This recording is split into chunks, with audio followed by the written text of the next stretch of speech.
Hello and welcome to a Chakra Tree Yoga segment. This is a line that I like to call Mantra Demo Workshop. It's where we take mantras and experiment with them, play with them. Sometimes I modify mantras, other times I just take an original mantra and work with it for a long period of time and see what the results are. So this one today that we're going to work with is associated with Kartikkeya or Murugan or Subramanya, who is the second son of Lord Shiva, or Ganesha, the elephant god's brother. They are both considered to be child gods, so to speak. Don't take it too literally, it's just a metaphor and symbolism.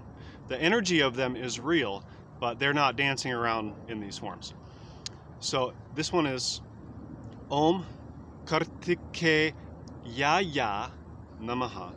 Om Kartikheyaya Namaha. I'll back up here and say it a little bit more, but also what I like to do is pick a gemstone. This is an intuitive process. In this case, I've chosen a moonstone. This was actually given to my mother by my guru when he was alive, and she gave it to me over a decade ago. I've kept it for a long time. I don't know what specifically type of moonstone, it's just a classic. Right? So it has a nice energy and it's very special to me. I like to take these, hold them as I do the mantra, and perhaps I will walk around, or I could even just sit here, hold it any way that you want in this palm, switch it up. It's another possibility would be to just sit here and do like a standing qigong and meditate for a while, do the mantra either internally, mentally, or whispering, muttering, or sing aloud like this in a projected voice. It is thought that the verbal projection is good because people around benefit from it. Not everyone is comfortable with this Sanskrit mantras. Some people think it's some kind of dark magic or something of the origin of the devil or all that. I'm sorry to disagree. I don't believe that. I believe that these energies are all pointing to the same God, the energy of God. It's just God is not limited and took a lot of different forms so that God could get to everybody. This is what I believe. And it's just an opinion. There's no fact involved here. And I'm not going to bore you with quoting a scripture saying that it was written, so it is this way. I believe as a human species, it's time for us to move past that. Come to our own conclusions. Let's not worry about what Thomas Wayne said to run Wayne Enterprises. He's been gone for 10 years. I think that's what the quote was. This was from one of the Batman movies. Basically, they're in a boardroom, and the Earl, who is, he's basically in charge of the board. And he's like, you guys are all fixating on what Thomas Wayne would do. What would Tom do? What would Tom do? Oh my God, he's been gone. He's been for so long. Let's make our own decisions. So that's how I feel about spirituality, is that people really easily get locked into these things. So with that said, this is actually related to Kartikkeya. And I know that you're probably wondering, what in the world does that Kartikkeya mantra mean? Well, first off, you're simply appealing to the name itself and the energy of the deity or the being. And what that deity represents is a lot of things. So I want to try to condense it a little bit. Kartikkeya is, like I said, the son of Lord Shiva, and also Parvati, who is also Durga, who is also Kali. So both Ganesha and him are the sons of two very powerful aspects of God and goddess, or Shakti. He is the divine commander of the divine army on the subtle plane. It's the celestial army. He is in mythology known to incarnate in order to specifically dispose of demons or demonic energy on Earth. And when you appeal to this being, or the energy, or the vibration of this being, it has the power to remove all negativity in your life, any kind of demonic energy or attachment, any kind of negative thinking, anything that's preventing you from attaining Shiva consciousness or cosmic consciousness. That is what you're going for here.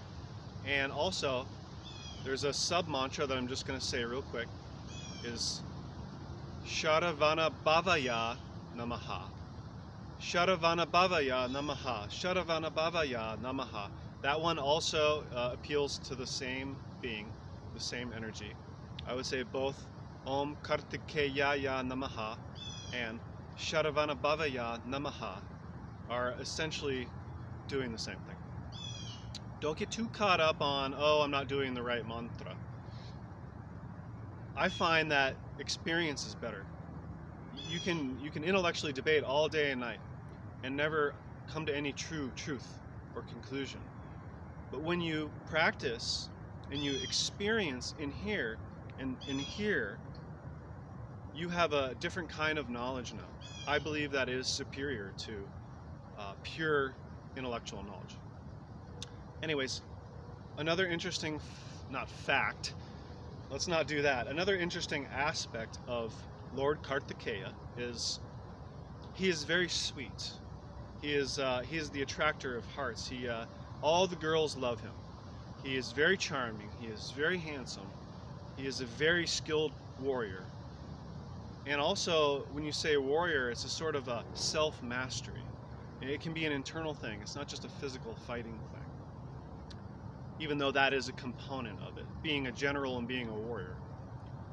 I think it's just sort of a posture that you have in the world, not necessarily abrasive, a sort of self-confidence, which is what people who, like myself, who train in martial arts for a long period of time, often have a type of self-confidence that not everyone else has. It is very natural to the training process.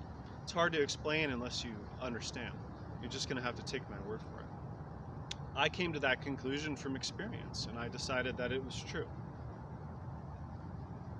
Alright, let's just do a few of the mantra. I don't want to explain too much. I think what I'm going to do is in the description, I'll tell you more about Kartikeya and maybe add a few other mantras that appeal to this being. And we can have some fun, and I really encourage you to do your own workshops. And if you want to change the mantras and words, I know it takes a little bit of skill and knowledge to really feel comfortable with that. I just want to encourage you to not get too worked up and worried about how somehow you're going to get hurt. There is a theory that if you pronounce mantras incorrectly, that they can have opposite or negative effects. I do think it's good to be mindful and try to respect tradition. But if you pray sincerely to that same being or God that you're trying to propitiate, to forgive you for error and sin, I think you're good. And this is what I do as well. In fact, I'll do it right now. Oh Lord Kartikeya, please forgive me for any error in pronunciation. Please forgive my foolishness and my ego and my wrong desires and my greediness. Please remove all of these from me, and please absolve me from any negative effects that my lapses in concentration or pronunciation or intonation incur. Thank you so much. Om Kartikheyaya Namaha. Om Kartikheyaya Namaha. Om Kartikheyaya Namaha. Om Kartikheyaya Namaha. Om Kartikheyaya Namaha. Om Kartikheyaya Namaha. Om Kartikheyaya Namaha. Om Kartikheyaya Namaha. Om Kartikheyaya Namaha. Om Kartikheyaya Namaha. Om Kartikheyaya Namaha. Om Kartikheyaya Namaha. Om Shanti Shanti Shanti. Hari Om Hari Om Hari Om Tat Sat. Alright, thank you very much. Moonstone and me are going to go do this on a walk, maybe some Qigong by the beach here. Have a wonderful day. Namaste. May you get something out of this. And thank you for your time.